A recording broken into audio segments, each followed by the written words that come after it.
नमस्कार दोस्तों। साल 2009 इस साल इनके 24 साल के बेटे की असमय मृत्यु हो जाती है, जिसकी वजह से ये डिप्रेशन में चली जाती हैं। इस डिप्रेशन से ये बाहर निकल ही रही होती हैं कि 4 साल बाद साल 2013 में इनके दूसरे बेटे की सड़क दुर्घटना में मृत्यु हो जाती है और इसके कुछ दिनों बाद इनके माता की और फिर इनके भाई का भी देहांत हो जाता है। इतने सारे लोगों के असमय जाने की वजह से ये काफ़ी ज़्यादा दुखी हो जाती हैं। इस दुख से ये बाहर निकल ही रही होती हैं कि एक साल बाद साल 2014 में इनके पति का भी निधन हो जाता है। जी हाँ दोस्तों, हम बात कर रहे हैं इंडिया के 15th प्रेसिडेंट द्रौपदी मुर्मू की। आइए समझते हैं कौन है द्रौपदी मुर्मू और किस तरीके से उन्होंने मयूरभंज नाम के एक छोटे से गांव से निकलकर राष्ट्रपति पद तक की यात्रा तय की, आज के इस वीडियो में। Moving on to India now, the ruling Bharatiya Janata Party has picked its presidential candidate for the upcoming elections scheduled for next month. The former governor of Jharkhand, Draupadi Murmu, 3 दिन बचे हैं और भारत के इतिहास में एक नया अध्याय जोड़ने वाला है। देश की पहली आदिवासी महिला राष्ट्रपति द्रौपदी मुर्मू शपथ लेने वाली हैं। द्रौपदी मुर्मू द्रौपदी मुर्मू द्रौपदी मुर्मू द्रौपदी मुर्मू द्रौपदी मुर्मू द्रौपदी मुर्मू द्रौपदी मुर्मू।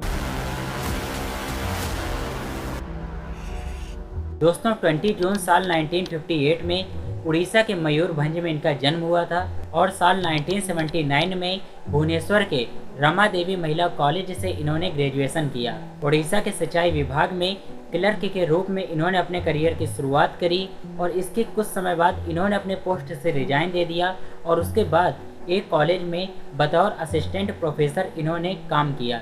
साल 1979 में इन्होंने अपने करियर की शुरुआत करी जब रंग रायपुर में बतौर वार्ड पार्षद इनका सिलेक्शन हुआ। ओडिशा से 2 बार ये विधायक भी रह चुकी हैं। साल 2000 से 2004 तक ओडिशा सरकार में इन्होंने राज्य मंत्री पद पर भी काम किया है और साल 2015 में इन्हें झारखंड के राज्यपाल के रूप में सिलेक्ट किया जाता है। दोस्तों ये चीज़ आपने भी देखा होगा कि भारत में जो प्रेसिडेंट के पद के लिए सिलेक्ट किए जाते हैं वो हमें बहुत सारी चीज़ों में एक्टिव नहीं दिखाई पड़ते हैं। लोगों के द्वारा माना जाता है कि उस टाइम पर जो केंद्र में सरकार है वो उन्हें पूरी तरह से कंट्रोल करके रखती है। जैसे इस टाइम पर बीजेपी की सरकार है तो द्रौपदी मुर्मू को बीजेपी अपने कंट्रोल में रखेगी, लेकिन शायद द्रौपदी मुर्मू के साथ ये केस हमें देखने को नहीं मिलेगा।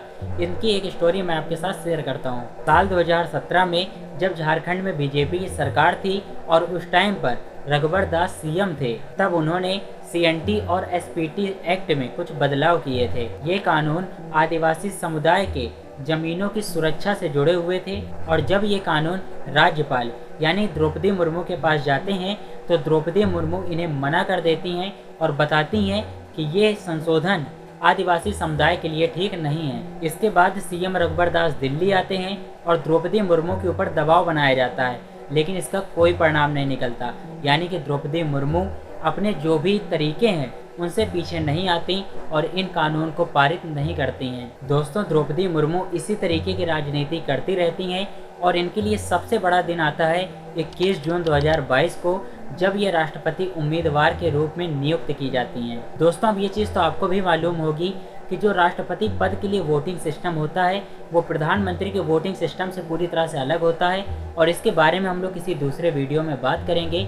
फिलहाल एक चीज़ मैं आपको बता देता हूँ कि जिस तरीके से प्रधानमंत्री पद के लिए जो वोटिंग पड़ती है वहाँ पर एक वोट का मतलब एक होता है, लेकिन यहाँ पर सिस्टम पूरी तरह से अलग होता है।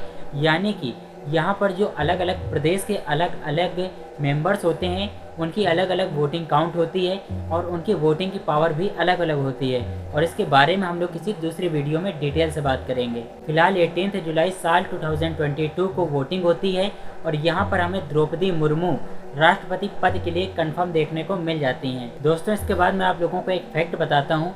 जब साल 2014 में प्रधानमंत्री नरेंद्र मोदी पहली बार पीएम बने थे, उस बार ये पहले ऐसे शख्स थे जो प्रधानमंत्री भी बने और इनका जन्म आज़ाद भारत में हुआ था। यानी कि इनका जन्म 1947 के बाद हुआ था और अब पहली बार राष्ट्रपति द्रौपदी मुर्मू के सिलेक्ट होने के बाद ये पहली बार हुआ है कि भारत के प्रेसिडेंट का जन्म आज़ाद भारत यानी कि साल 1947 के बाद हुआ है। फिलहाल दोस्तों, द्रौपदी मुर्मू के प्रेसिडेंट बनने के बाद आप लोगों का क्या कहना है कमेंट सेक्शन में बता सकते हैं। अगर वीडियो पसंद आई हो तो वीडियो को लाइक कर दीजिए, चैनल को सब्सक्राइब करके रखिए, क्योंकि यहाँ पर आप लोगों को इसी तरीके से वीडियोस देखने को मिलती रहती हैं।